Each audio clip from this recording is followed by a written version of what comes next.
प्रिया त्या कॅफेकडे येते आणि तिकडे लपून बसते. ती एका माणसाला तिकडे बोलवते. म्हणजे ती सायलीबरोबर त्या माणसाला असं दाखवेल की तो तिचा प्रियकर आहे म्हणून. आणि अर्जुन मग चिडेल सायलीवर आणि त्या दोघांचं भांडण होईल. हेच प्रियाला हवं असतं. हा प्रियाचा प्लॅन असतो. म्हणून ती पूर्वीच तिकडे जाऊन उभी राहते आणि ज्या माणसाला बोलवलं असतं तोही बाईकवरनं तिकडे येतो. प्रिया त्या माणसाला सांगत असते की इकडे एक मुलगी येईल, तिच्याशी तू बोलायचं. तेव्हा तो म्हणत असतो मी काय बोलू म्हणून. तेव्हा ती म्हणते तिला ताई ताई म्हणून तिच्याशी बोल, म्हणजे ती बरोबर ऐकेल. आणि तू तसा पण चम्याच दिसतोस, तिच्याच लायकीचा दिसतोस, त्यामुळे काही जास्ती फरक नाही पडणार म्हणून. तेवढ्यातच ती बघते की तिथून सायली येते म्हणून त्या कॅफेच्या जवळ. आणि सायली पण मूर्ख की कॅफेत आज जायचं टाकून तिकडेच कॅफेच्या बाहेरच बराच वेळ इकडे तिकडे बघत बसलेली असते. काय तिच्या डोक्यात ते माहीत नाही. आज जाऊन विचारायचं, बघायचं ना, तर तिकडे वेळ कशाला घालवते का, काय प्रियाची वाट बघते की ती कोणता गोंधळ घालेल आणि मी त्याच्यात कशी अडकीन आणि मग आमच्या दोघांमध्ये कसा प्रॉब्लेम क्रिएट होईल, वेडी कुठची. इथे प्रिया बघते की सायली तिकडे येऊन उभी आहे. तेव्हा ती तिच्या माणसाला सांगते जा आणि तिच्याशी बोल, ताई ताई करून बोल, म्हणजे ती तुझ्याबरोबर बोलेल आणि तिला गुंतवून ठेव. तेवढ्यातच प्रिया बघते की अर्जुनसुद्धा गाडी घेऊन पाठीमागे उभा आहे. तिला असं वाटतं की अर्जुनसुद्धा तिच्याबरोबरच येईल. पण नंतर तिला सगळा खेळ समजतो प्रियाला की अर्जुन तिच्यावर संशय घेतोय आणि म्हणूनच तो दूरवर उभं राहून हे सगळं बघतोय. प्रिया त्या माणसाला सांगते जा आणि तिच्याशी बोल. तो माणूससुद्धा तिकडे येतो सायलीजवळ आणि तिला म्हणतो ताई तुम्हाला माहिती आहे का गुड वाईब्स कॅफे कुठे आहे. सायली म्हणते हाच आहे, पण ह्याचं नाव बदललं आहे म्हणून. असंच त्या दोघांच्या गप्पा चालू असतात आणि अर्जुन दूरवरून बघत असतो. आणि अर्जुनसुद्धा मूर्ख, खरंच हा ॲडव्होकेट आहे ह्याच्यावरच संशय आहे. तो हे सगळं बघतो आणि म्हणतो हा चम्या कोण आहे, हा तिच्याशी का बोलतोय, हा बाईकवरनं आला आहे. सायली काही बाईकवर बसू शकतात का, त्यांना स्पीडचा त्रास होतो. मी इथे गाडी किती हळूहळू चालवतो, हा कोण चंप्या तिच्याशी बोलतोय, मूर्ख कुठचा, कसा दिसतोय तो, माझ्यासारखा हँडसम पण नाही आहे.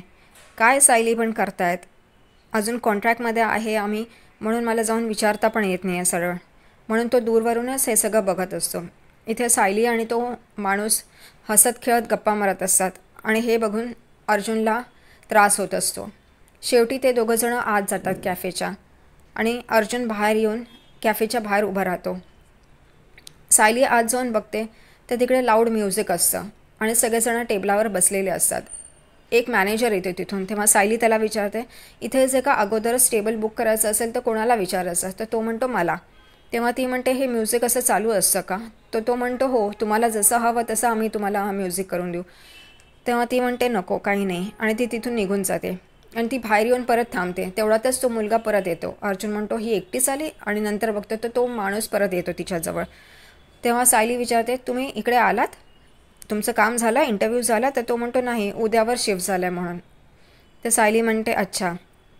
सायली तिकडून पुढे निघून जाते आणि तो माणूसही बाईक घेऊन तिच्या पाठीपाठी जातो. अर्जुन हा विचार करतो की अच्छा हे दोघं सेपरेट जात आहेत म्हणजे कळायला नको, म्हणून अर्जुन पण त्यांच्या पाठीपाठी जातो. सायलीला इथे कुसुमताईचा कॉल येतो आणि ती कुसुमताईचा कॉल अटेंड करत असते. अर्जुन पाठीपाठी गेला बघितल्यावर प्रियासुद्धा त्याच्या पाठी गाडीने निघून जाते अर्जुनच्या. इथे कुसुमताई म्हणते सायलीला मला तुझ्याशी खूप महत्त्वाचं बोलायचं आहे. सायली विचारते तुमचं साफसफाई झाली का. तर ती म्हणते हो झालं आहे, पण महत्त्वाचं बोलायचं म्हणून तुला फोन केला. तेव्हा ती म्हणते बोल ना, सायली म्हणते. तेवढ्यातच सायली बघते की अर्जुनची गाडी येऊन थांबली आणि अर्जुन बाहेर येऊन तिच्याजवळ आला आहे. तेव्हा सायली म्हणते कुसुमताईला की मी थोड्या वेळाने तुला फोन करते, आता महत्त्वाचं काम आहे. इथे अर्जुन म्हणतो का थोड्या वेळाने बोलायचं आहे, बोला ना, आत्ताच बोला, माझ्यासमोर बोला, काय एवढं इम्पॉर्टंट काम आहे तुमचं, बोला. ती म्हणते काही नाही, कुसुमताईचा फोन होता. तेव्हा अर्जुन तिला म्हणतो तुम्हाला आज कुसुमताईचे फोन खूपच येत आहेत सकाळपासून. सायली आश्चर्याने त्याच्याकडे बघत असते. प्रिया हे सगळं पाठवून गाडीत बसून हे सगळं बघत असते. तिला काय ऐकायला येत नसतं, ती त्यांच्यावर लक्ष ठेवून असते. इथे अर्जुन सायलीला म्हणतो तुमचं काय इम्पॉर्टंट काम होतं इकडे. ती म्हणते काही नाही. तर तो म्हणतो चला घरी चला. तर ती म्हणते नाही मला अजून वेळ आहे. तेव्हा तो म्हणतो ठीक आहे मग मी पण इथेच थांबतो. तेव्हा ती म्हणते हे इथं असताना तर मी काही कॅफे शोधू नाही शकणार, मला घरीच जावं लागेल. म्हणून ती म्हणते चला. अर्जुन एकदम आश्चर्यचकित होतो. तेव्हा तो म्हणतो ठीक आहे चला. ते दोघं गाडीत बसतात. तेव्हा अर्जुन चिडलेलाच असतो. अर्जुन म्हणतो का आता तुम्हाला कोणतं इम्पॉर्टंट काम नाही आहे का. ती म्हणते नाही चला घरी जाऊया म्हणून. ते दोघंजणं घरी जायला निघतात. इथे प्रिया पण हताश होऊन परत निघून जाते. पण तिला हेच समजतं की माझा प्लॅन तर सक्सेसफुल झाला आहे, तो वर्कआउट झाला आहे म्हणून, आणि ती खूप खुश असते. इथे घरी आल्यावर सकाळी दुसऱ्या दिवशी अर्जुन म्हणतो की मला हिला विचारायलाच हवं. म्हणून तो म्हणतो, तुम्हाला कोणाचे सारखे फोन येत होते, कोणाला भेटायला गेलेलात, आणि त्या MK रोडच्या कॅफेजवळ कोणाला भेटला होतात, कोण होता तो, आणि तुम्हाला वेळी वेळी मेसेज काय येतात असे की तुझ्याशी कितीही बोललं तरी भरत नाही मन.